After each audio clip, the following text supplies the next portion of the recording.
La plupart des gens ont peur de la solitude. Pas forcément parce qu'ils détestent être seuls, mais parce qu'ils redoutent ce qu'ils pourraient découvrir lorsqu'il n'y a plus de distraction, quand le téléphone se tait, quand les conversations s'arrêtent, quand il n'y a plus personne pour nous divertir.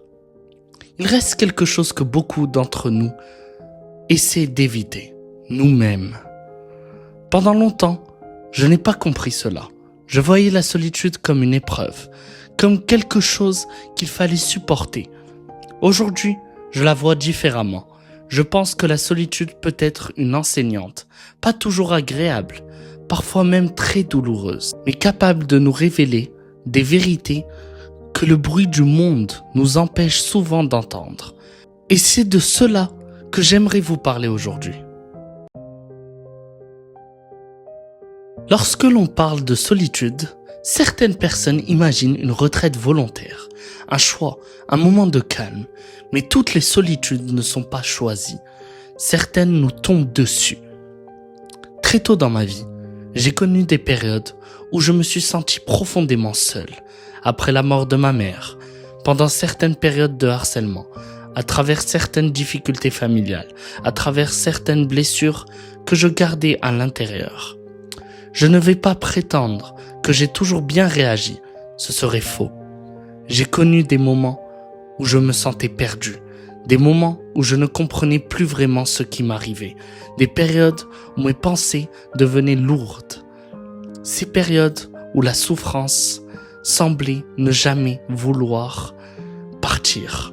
Et lorsque l'on traverse ce genre de moments, on cherche souvent à fuir, on cherche une distraction, une échappatoire, quelque chose qui nous évite d'affronter ce que nous ressentons. Mais parfois, malgré tous nos efforts, nous nous retrouvons seuls avec nous-mêmes. Et c'est précisément là que certaines prises de conscience commencent. Il existe un homme qui a beaucoup réfléchi à la solitude, Musashi Miyamoto, l'un des plus célèbres samouraïs de l'histoire du Japon. À la fin de sa vie, il s'est retiré dans une grotte pour écrire ses réflexions. Pourquoi ?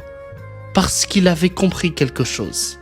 L'agitation permanente empêche souvent de voir clairement. Musashi ne cherchait pas à fuir les autres, il cherchait à mieux comprendre la réalité, à mieux comprendre ses propres illusions, à mieux comprendre ses propres faiblesses. Et je crois que nous avons parfois besoin de faire la même chose. Pas forcément en vivant dans une grotte, mais en créant des moments où nous cessons de courir dans toutes les directions. Des moments où nous pouvons enfin nous demander « Qui suis-je lorsque personne ne me regarde ? Qui suis-je lorsque je n'ai rien à prouver ? Qui suis-je lorsque je retire tous les masques ?» Ce qui est fascinant, c'est que cette idée ne se retrouve pas seulement chez les philosophes ou les guerriers, on la retrouve également chez les prophètes. Avant le début de sa mission, le prophète Sidna Muhammad Rasulullah, paix et bénédiction sur lui, avait l'habitude de se retirer dans la grotte de Hira. Il cherchait le calme, la réflexion, la contemplation. Il prenait de la distance avec le bruit de son époque. Non, pas parce qu'il méprisait les autres, mais parce qu'il cherchait la vérité. Et lorsque l'on regarde l'histoire de nombreux prophètes, on remarque quelque chose de similaire. Ils ont connu des moments d'isolement, des moments de retrait, des moments où ils se retrouvaient seuls face à Dieu, comme si certaines vérités avaient besoin de silence pour être entendues. Je pense que notre époque souffre parfois du problème inverse. Nous sommes constamment stimulés, constamment connectés, constamment occupés, mais rarement seuls avec nos pensées. Avec le temps, j'ai compris que la solitude fonctionne comme un miroir. Lorsque tout le bruit disparaît, certaines choses remontent à la surface. Nos peurs, nos blessures, nos regrets, nos contradictions. Et c'est parfois inconfortable. Parce que nous découvrons des parties de nous-mêmes que nous préférerions ignorer. Dans mon cas, la solitude m'a obligé à regarder certaines vérités. mon besoin de validation, mon orgueil à certaines périodes, mes addictions, mes blessures non guéries, mes peurs. Ce n'était pas agréable, mais c'était nécessaire, parce qu'on ne peut pas changer ce que l'on refuse de regarder. Pourtant, il existe un danger dont on parle moins. La solitude peut nous aider, mais elle peut aussi nous enfermer. À partir du moment où la solitude devient un refuge permanent contre le monde, quelque chose se dérègle. L'introspection devient obsession, la réflexion devient rumination, le silence devient enfermement. J'ai dû apprendre une leçon importante. La solitude est un outil, ce n'est pas une destination. Nous avons besoin du silence, mais nous avons aussi besoin des autres. Nous avons besoin de réflexion, mais nous avons aussi besoin de relations. Nous avons besoin de nous retrouver, mais nous avons aussi besoin de participer à la vie.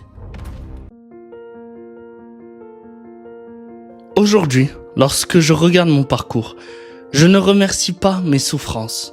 Je ne glorifie pas mes périodes les plus difficiles.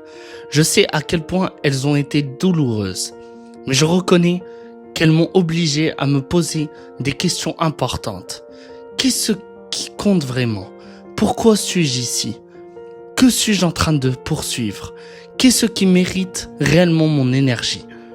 Et je pense que beaucoup de personnes découvrent ces questions précisément dans les moments où elles se sentent seules. Parce qu'à cet instant, il n'y a plus de distraction, plus de personnages, plus de fuite possible, seulement la vérité. Si vous traversez une période de solitude aujourd'hui, je ne vais pas vous dire qu'elle est facile. Je ne vais pas vous dire qu'elle est agréable, mais je vais vous dire ceci. Essayez de l'écouter, essayez de comprendre ce qu'elle cherche à vous montrer. Peut-être qu'elle révèle une blessure qui demande à être guérie. Peut-être qu'elle révèle une peur que vous évitez depuis longtemps. Peut-être qu'elle révèle une vérité que vous avez besoin d'entendre. La solitude ne nous donne pas toutes les réponses, mais elle nous aide parfois à poser les bonnes questions. Et souvent, une vie entière peut changer à partir d'une seule question honnêtement posée. Prenez soin de vous. Et n'oubliez jamais, le silence n'est pas toujours un vide. Parfois, c'est un espace où l'on commence enfin à entendre ce qui compte vraiment.